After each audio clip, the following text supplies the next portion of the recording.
지난 2달이 조금 넘는 기간 동안 여러분 기도와 또 여러분이 염려해 주신 덕택에 한국에 가서 개인 용무를 잘 마치고 돌아왔습니다. 여러분께 감사를 드립니다. 오늘 저희들이 이 말씀을 전하기 전에 고국에서 어제 밤에 참으로 어처구니 없는 그런 일이 일어났습니다. 헬로윈 축제를 즐긴다 해서 많은 젊은이들이 서울의 이태원에 다 몰려 나와서 거기서 길거리에서 서로 밀고 그렇게 다니다가 이 내리막길에 움직일 수 없을 정도로 많은 젊은이들이 거기에 내리달아서 154명, 오늘 조금 전에 제가 확인했는데 154명이 죽었어요.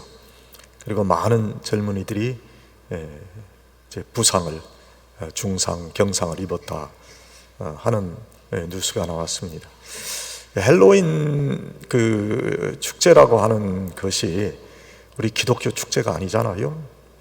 그날은 가톨릭에서 시작해서 켈트족의 그런 문화와 결합된 사교적인 그런 축제죠.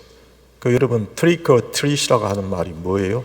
귀신을 영접하면 너희들을 잘 대접하겠고 영접하지 않으면 너희를 어렵게 할 것이다, 그런 말 아니에요? 귀신을 숭상하는 그런 축제예요. 세상의 축제예요. 그런데 그 분별하지 못하고 그 육체의 어떤 욕망을 발산하고 노는 그런 날로 많은 젊은이들이 그 귀신의 축제에 몰려나갔다가 이런 정말 어려운 일을 겪게 됐다. 하나님께서 우리에게 코로나의 시간을 주신 것은 자숙하라고 우리에게 주신 시간 아니겠어요? 하나님의 마지막 심판의 시대가 열려져 가는 이때에 하나님께서 자숙하라고 우리에게 너희를 돌아보라고 하나님께서 그렇게 우리에게 경고하셨는데 이제 코로나 시간이 조금 끝나간다고 그저 다 몰려 나와서 이렇게 자신의 욕망을 따라 음란한 세속 문화를 즐기겠다. 또 하나의 경종이 아닌가, 그런 생각을 해봤어요. 물론 젊은이들이 죽은 것은 안타깝지만 분별하지 못하고 헬로윈 축제가 무엇인지 모르고 그것이 귀신을 숭상하는 그러한 근본이 거기에 있다는 것을 모르고 그렇게 움직여 간다는 것은 참으로 불행한 것이죠. 우리의 아이들도 이런 잘못된 그런 세상 축제에 미혹되지 않기를 바랍니다. 우리 아이들 캔디를 얻는 것이다 그렇게 가볍게 생각할 일이 아니에요. 이것은 귀신을 숭상하는 거예요. 그 말 자체를 우리에게 잘 생각해 봐야 돼요. Trick or treat. 나한테 귀신을 영접할래? 아니면 귀신을 영접하고 사탕을 받을래? 귀신을 영접하지 않고 골탕을 먹을래? 그런 말이거든요. 이런 마지막 시대에 살아가는 우리들이 영적인 깨달음이 분명히 있어야 되겠다 하는 겁니다. 우리를 미혹하는 일들이 너무 많아요. 바른 우리 기독교의 믿음 위에 서야 될 많은 사람들이 종교다원주의라고 하는 이런 사탄의 계략에 빠져들어가는 그런 일들, 모든 종교가 다 같다는 거지요. 우리 기독교는 모든 종교의 하나가 될 수 없어요. 그리스도와 벨리알이 어찌 조화될 수 있겠느냐. 사도 바울이 그 말씀을 우리에게 주셨는데 바로 그러한 시대를 우리가 지금 살고 있다는 거예요. 하나님께서 우리에게 원하시는 것이 무엇인가를 잘 분별할 수 있는 그런 성도들이 되어야 되겠다. 오늘 욥기를 읽으면서 참 훌륭하고 탁월한 신앙인의 전형을 만납니다. 어떻게 욥과 같은 신앙인으로 살 수 있을까? 그런 기도를 우리가 드려야 될 거예요. 욥은 절대적 신앙을 가지고 있었지요. 상대적인 그런 가치에 움직이는 신앙인이라면 건강과 물질의 축복 때문에 예수 믿는 자가 되고 맙니다. 자신은 그렇지 않다고 말해도 실질적인 신앙의 모습은 기복신앙이에요. 주님의 일이 우선입니다. 그렇게 말해도 실제적인 삶에 있어서는 자신의 일이 언제나 먼저예요. 아무리 영생을 이야기하고 영적 삶이 우선이라고 해도 피부로 느껴지지 않는 거예요. 아마 욥과 같은 일들이 본인에게 일어난다면 바로 그때 주님과 교회를 떠나고 말 사람들이 얼마나 많은지 몰라요. 오늘 본문은 하나님과 사탄과의 대화 중 일부예요. 하나님께서 욥을 온전하고 정직한 자라 칭찬하십니다. 그러니까 사탄이 하나님, 욥이 까닭없이 하나님을 경외하지는 않을 겁니다. 그에게 복을 내려주시고 번성케 하시니 경외하는 것 아니겠습니까? 하고 욥의 모든 소유를 거두어 들이시면 그가 분명히 하나님을 배반하고 떠날 것입니다. 그렇게 말했어요. 하나님께서는 그 말을 들으시고 그의 몸에 손을 대지 말라는 조건 하에 사탄이 욥을 시험하게 하셨어요. 왜 하나님께서 욥을 시험하라 하셨을까요? 하나님께서는 욥에 대해 무한 신뢰가 있었기 때문에. 다른 사람은 몰라도 욥은 상대적인 믿음이 아닌 절대적 믿음을 가지고 있다고 하나님께서 욥을 믿고 그에 대한 신뢰를 보여주신 거예요.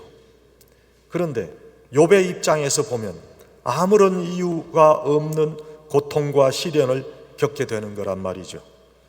욥은 고통 중에서 그 이유를 생각해 봅니다.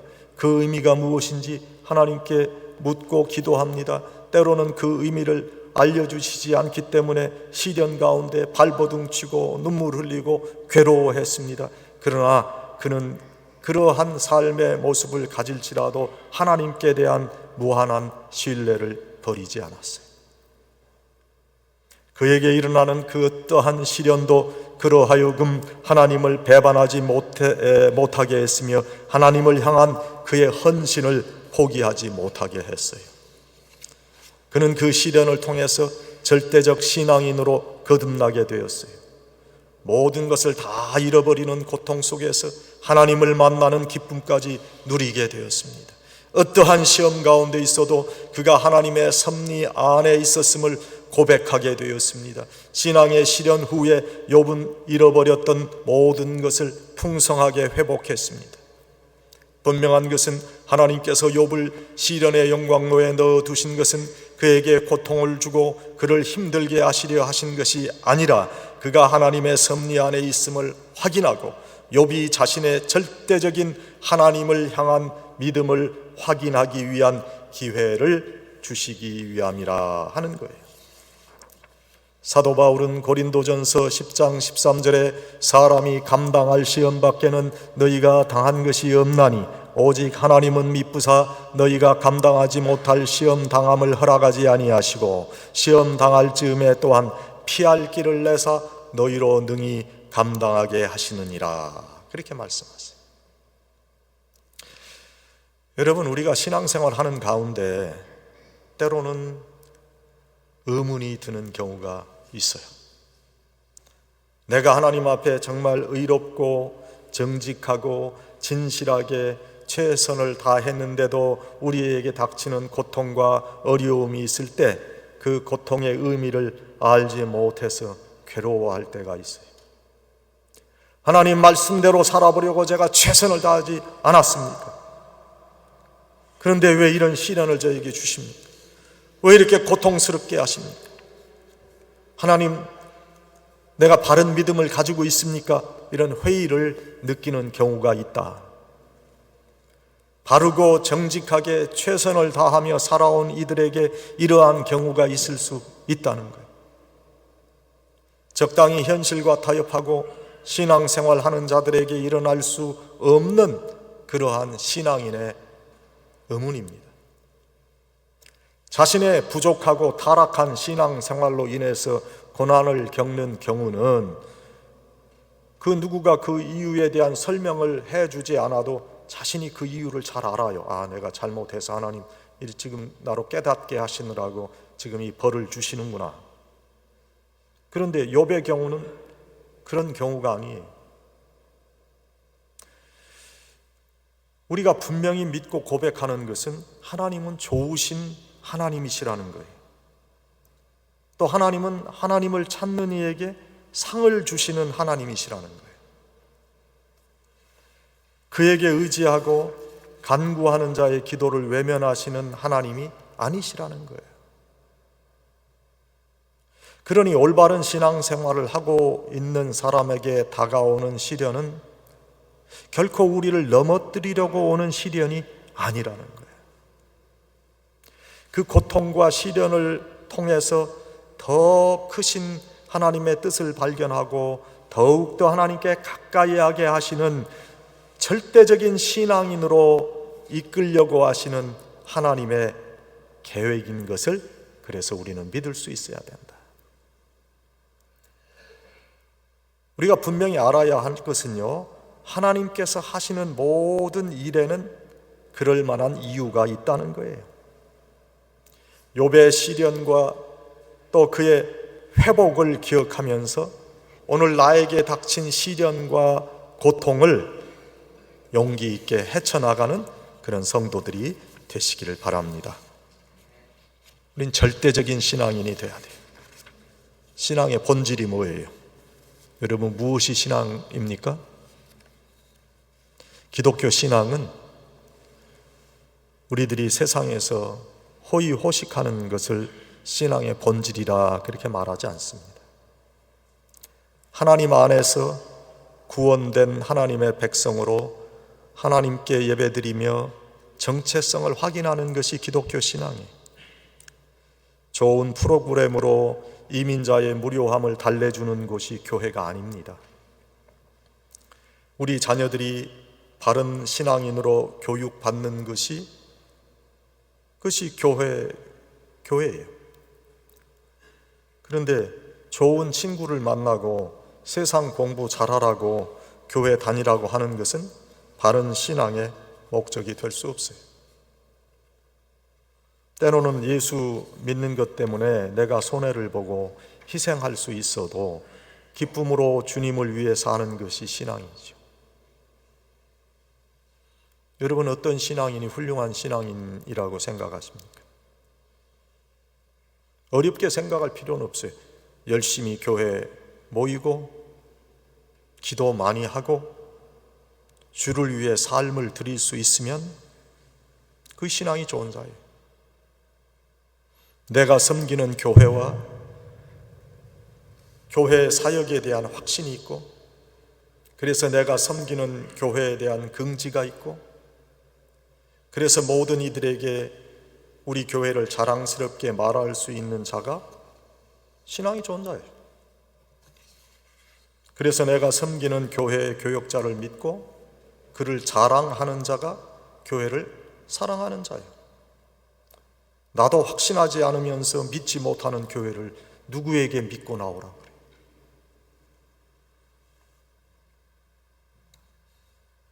교회 내 진정한 사랑은 우리가 올바른 기독교인이 되어서 욥과 같은 절대적 신앙인이 되도록 격려하고 교훈하고 섬기는 거지. 사는 게 어려우니까 교회 모임 그냥 적당히 나가도 된다. 계속 그렇게 열심히 안 나가도 된다. 헌금은 여유 있을 때만 해라. 일단 네가 먹고 사는 게 해결되어야 하지 않냐.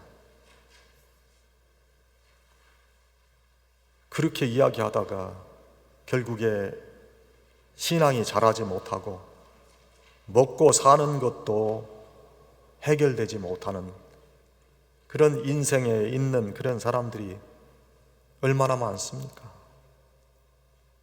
사랑과 섬김은 우리가 사는 이 세상에서 편리하게 살도록 이끌어주는 것이 아니라고 생각해요. 다시 말씀드리면 교회는 복지센터나 봉사센터 같은 곳이 될 수 없는 곳입니다. 도와주고 편리를 도모해 주는 일이 교회에 있어야 되지만 그것은 절대적인 신앙인이 되도록 이끄는 하나의 방법이지 그것이 목적이 아니란 말이에요. 세상적 편리를 도모해 주는 것이 기독교 사랑의 본질이 아닙니다. 여러분의 신앙이 자라야 돼요. 성숙해야 돼요. 성숙한 믿음을 소유한 자들이 돼야 되고 적어도 절대적이지는 못해도 내 삶을 위해서 주님의 몸 되신 교회를 사모하는 마음을 막 눌러버리는 그런 어리석음은 없어야 돼요. 교회에 참 성숙한 그런 섬김이들이 되어야 할 텐데 아직도 젖을 먹는 그런 사람들에게 어떻게 교회 일을 감당하라고 할 거예요? 교회 일은요, 적당히 세월 가고 시간 가면 누구나 감당하는 일이 아닙니다. 교회 일은 성령과 은혜가 충만한 이들이, 절대적인 신앙을 가진 자들이 감당해야 하는 일이에요. 우리 교회에도 그러한 분들이 나타나기를 기도하고 있습니다. 그러한 분들로, 성숙한 자들로 자랄 수 있어야 돼요. 예수 그리스도와 그의 사역 그리고 그의 몸된 교회를 위해서 헌신할 수 있어야 돼요. 그러한 분들에게 교회의 사역을 감당하도록 해야 하지 않겠어요?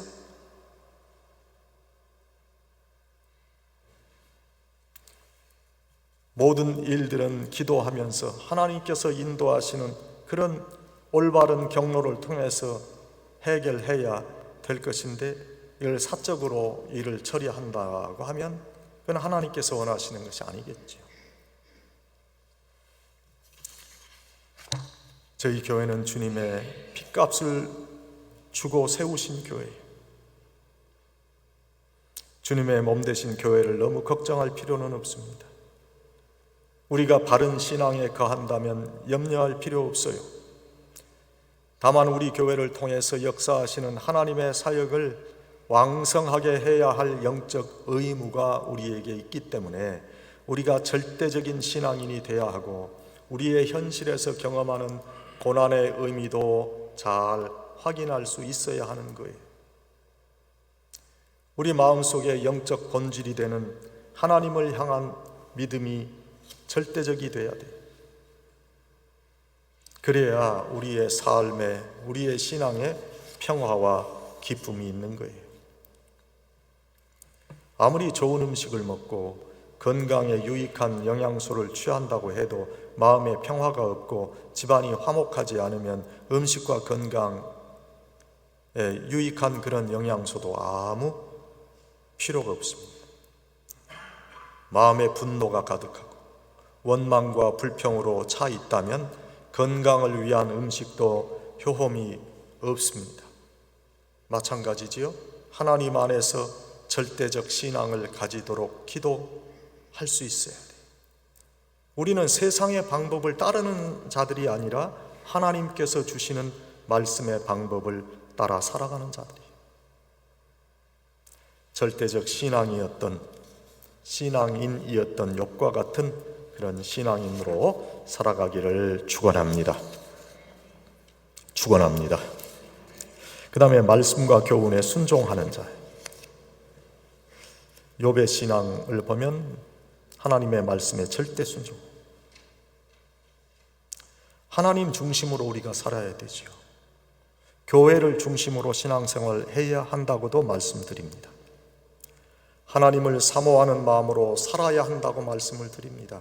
하나님을 사모하는 마음의 크기에 따라서 하나님께서 우리에게 주시는 은혜와 축복이 다르기 때문에. 교회 열심히 나오는 자가 하나님 사랑하는 자예요.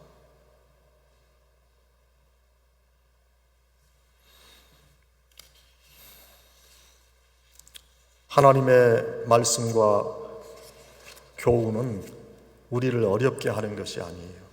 우리를 죽이는 말씀이 아니라 우리를 살리는 말씀이에요. 진정한 생명을 우리에게 주시기 위해서 주시는 말씀이니 그 말씀과 교훈에 순종해야 돼요. 죽기 위해 사는 사람 아무도 없습니다. 그러나 나를 통해서 역사하시는 하나님의 은혜를 깨닫는다면 예수를 위해서, 그의 복음을 위해서 죽을 수도 있어요. 예수님을 위해 사는 것과 예수님을 위해 죽는 것은 어떤 차원에서는 다를 것이 없는 진리이기 때문에. 그래서 그리스도인의 삶은 사도 바울의 고백처럼 날마다 죽는 거예요. 여러분, 세상에서 누가 죽으려고 살겠습니까? 모두 살려고 발버둥 치는 거 아니에요? 그러다 보니 생활의 염려로 우리 인생의 대부분을 허비하고 인생을 마치고 맙니다. 결국에 세상의 돈과 명예와 인기, 권력과 인간관계, 즉 영원하지 않는 것들을 위해서 인생을 허비하고 만다. 하나님의 말씀과 교훈에 순종하지 않는 자들은 우리 그리스도인들을 바보라고 손가락질해요. 불쌍하다고 합니다. 하지만 영원한 것을 얻기 위해서 영원하지 않는 그런 것을 포기할 수 있는 우리 신앙인들은 가련한 자들도 아니고 바보도 아닙니다. 하나님의 말씀과 교훈에 순종하는 것은 말씀대로 사는 것을 말합니다. 우리 기독교인들에 대한 비난과 비판이 거센 시대에 살고 있지만 그러한 비판에 주눅들지 않고 꿋꿋하게 하나님의 말씀대로 순종하며 살아가는 자들이 있다. 오른손 하는 것을 왼손이 모르게 하라. 그런 말씀대로 은밀하게 희생과 섬김의 신앙을 실천하는 자들이 있어요. 강원희 선교사라는 분이 있는데 진실한 그리스도인이에요. 이분은 히말리아의 슈바이처라는 별칭으로 불리는 자예요. 세브란스 의대를 나온 엘리트예요. 1982년 최빈국인 네팔에 선교의 첫 발을 내딛게 됐어요. 그리고 그 후로 오랜 세월 동안 네팔, 스리랑카, 에티오피아, 방글라데시 이런 데서 의료 선교로 헌신했어요. 그는 유능한 외과 의사로 많은 돈과 명예가 보장되는 삶을 살기 시작할 때에 교통사고를 당했는데 간신히 목숨만 구했어요. 그리고 인생의 참된 의미를 생각하게 됐어요. 그러다가 한경직 목사님을 만나고 한경직 목사님의 말씀에 따라서 자신의 진정한 사명을 깨닫게 되고 의료 선교사로 헌신해요. 인생의 황금기인 49의 나이에 하나님의 뜻에 순종하고 결단한 일에 대해서 내 인생의 가운데 토막을 하나님께 드리고 싶었다. 그렇게 고백해요. 헌신, 희생, 순종 이런 건 쉽지 않아요. 더구나 인생의 황금기인 시기에는 아주 어려운 그런 일이 될 것입니다. 죽으면 죽으리라는 위대한 신앙 고백을 했던 에스더를 여러분 기억하실 거예요. 그녀는 유대인으로서 갖은 고생을 다한 후에 왕비가 되어서 겨우 행복한 삶을 누리기 시작했어요. 그래서 자신의 삶을 위태롭게 하는 신앙의 모험을 하고 싶지 않았을 거예요. 그런데 총리였던 하만이 유대인들을 말살하려 하자 모르드게의 권면을 받고 자신의 소명을 발견하잖아요. 그리고 하나님 뜻에 순종하여 내가 죽으면 죽으리라 하는 결단으로 왕에게 나아갔다. 그리고 자신의 민족을 구원해. 우리에게 허락된 가장 안락한 시간에 하나님은 때로는 우리를 부르십니다. 꼭 강원희 선교사나 에스더와 같은 일만이 아닐 수도 있습니다. 때로는 아주 작은 일로 생각되는 일에도 하나님의 부르심이 있어요. 그러나 하나님께서 우리에게 기대하시는 일이라면 모두가 다 귀한 일이에요. 나를 부르시는 그분의 음성에 순종하는 삶이 참으로 축복된 그런 신앙의 모습을 보이는 것이다.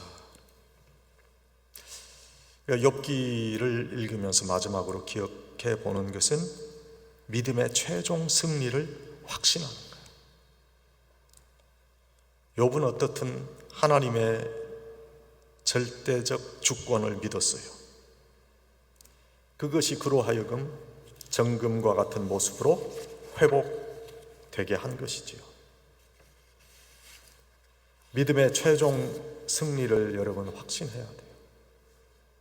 하나님께서 부르시고 택하신 이유가 분명히 내 삶 가운데 역사하고 있음을 믿어야 돼요. 내가 하나님의 사역을 위해 쓰임받고 있다는 것, 그건 행복한 일이 아닐 수 없어요. 제가 2달간 교회를 떠나 있는 동안에 하나님을 섬기고 내가 단에서 말씀을 전할 수 있다는 것이 이렇게 귀하고 이렇게 보람된 일이었구나. 물론 그곳에서 좀 쉴 수는 있었지만 그것이 얼마나 귀한 사역인가를 깨달을 수 있었어요. 여러분도 마찬가지죠. 하나님의 사역을 위해 쓰임받고 있다는 것처럼 행복한 일이 없습니다. 내가 하나님의 섭리 안에 있다면 지금 당하는 이유를 알 수 없는 고난을 견딜 수 있는 거예요. 우리를 힘들게 하는 상황의 크기가 문제가 되는 것이 아니에요. 내가 하나님을 의지하며 내 가슴에 품는 최종적인 믿음의 승리를 얼마나 확신하고 있는가 하는 것, 그게 중요해요. 여러분, 하나님께서 택하심을 믿습니까? 이렇게 대답이 시원찮아요. 여러분, 하나님께서 택하심을 믿습니까? 하나님께서 나를 택하시고 나를 구원하셨다면 내 삶에서 닥치는 그런 시련과 고통과 어려움도 우리가 능히 이길 수 있단 말이에요. 왜? 하나님께서 그러한 고통과 시련 가운데서도 우리에게 주시는 하나님의 뜻이 분명히 있을 것이고, 욥과 같이 우리를 더욱더 큰 하나님의 축복 속으로 이끄시는 것이고, 나를 정금과 같은 믿음의 사람으로 만들어 가실 것이기 때문에 염려할 것이 없다는 거예요.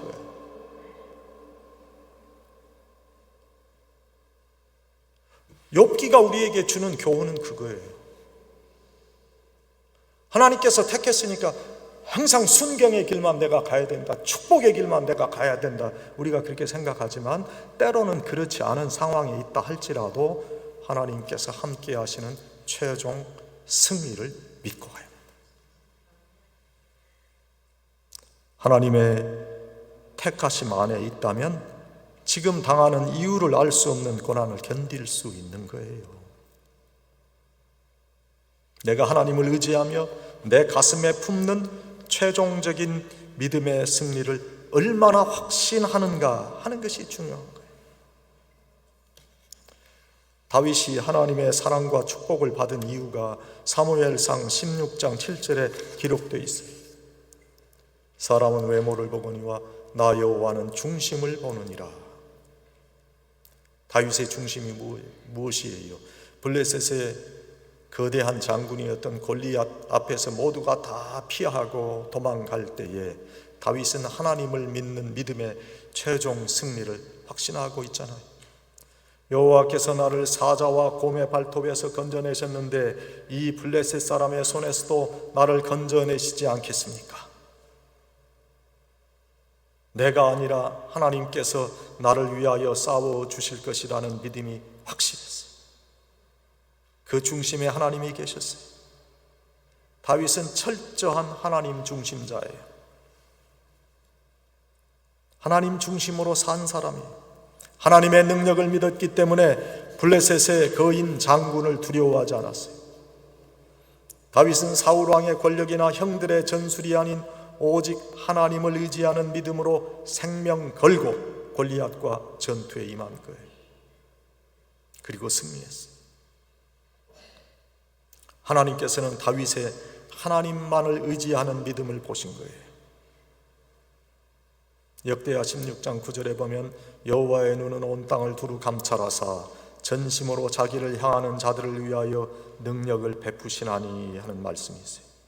하나님께 쓰임받고 하나님께 인정받고 하나님의 축복과 인도하심을 받는 길은 하나님께 올인하는 거예요. 하나님께만 집중하여 주님의 인정을 받아야 돼요. 믿음의 최종 승리를 이루어야 돼요.